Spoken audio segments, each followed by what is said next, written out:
देश में बीते 2 महीने से चल रहे तथाकथित किसान आंदोलन की कलई अब खुलनी शुरू हो गई है।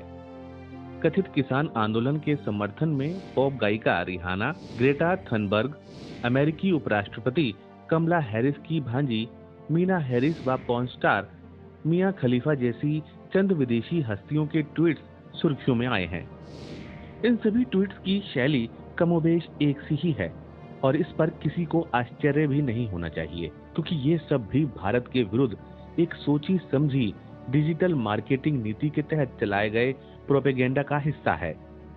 विदेश मंत्रालय ने इस पर तीखी प्रतिक्रिया देते हुए कहा, प्रदर्शन के बारे में जल्दबाजी में टिप्पणी से पहले तथ्यों की जांच परख की जानी चाहिए और सोशल मीडिया पर हैशटैग तथा सनसनीखेज टिप्पणियों की ललक ना तो सही है और ना ही जिम्मेदाराना है।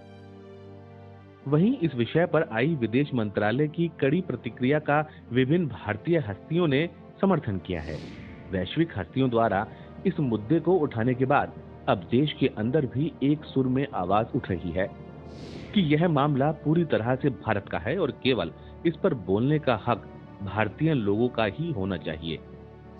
इस बात का समर्थन क्रिकेट के भगवान कहे जाने वाले सचिन तेंदुलकर ने भी किया है। भारत की संप्रभुता के साथ समझौता नहीं कर सकते। विदेशी ताकतें सिर्फ देख सकती हैं लेकिन हिस्सा नहीं ले सकती। भारत को भारतीय जानते हैं और भारत के लिए फैसला भारतीयों को ही लेना चाहिए। आइए एक राष्ट्र के तौर पर एकजुट रहें। बॉलीवुड हस्तियों में अक्षय कुमार, कंगना रनौत, अजय देवगन और करण जौहर के अलावा पूर्व क्रिकेटर रवि शास्त्री, अनिल कुंबले आदि ने आंदोलन को लेकर विदेशी हस्तियों की टिप्पणियों पर कड़ी प्रतिक्रिया देते हुए इन फर्जी विदेशी नायकों को आईना दिखाया है। यहाँ गौर करने वाली बात है कि जिन हस्तियों के ट्वीट्स आए हैं उनको भारत के बारे में कितनी जानकारी है, यह संदेह के घेरे में है।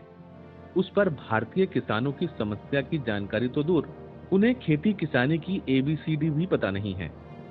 कृषि बिलों के विषय में Rihanna, Greta Thunberg, Meena Harris और मिया खलीफा जैसे इंटरनेशनल खरपतवारों को भारतीय किसानों के बारे में कितनी जानकारी है? क्या अब किसान आंदोलन को पॉप और पॉर्न स्टार मिलकर लीड करेंगे? क्या इंटरनेशनल स्तर पर एंटी इंडिया गिरोह सक्रिय हो गया है? क्या किसान आंदोलन के बहाने भारत को निशाने पर लिया जा रहा है? क्या मौजूदा आंदोलन की आड़ में समानांतर रूप से चल रहे भारत विरोधी एजेंडे को अंतर्राष्ट्रीय स्तर पर ले जाने की नाकाम कोशिश हो रही है? रिहाना गुट कथित लिबरल गैंग का हिस्सा भर है और भारत के खिलाफ साजिश कर रहा है, जिसको आईना दिखाए जाने की जरूरत है।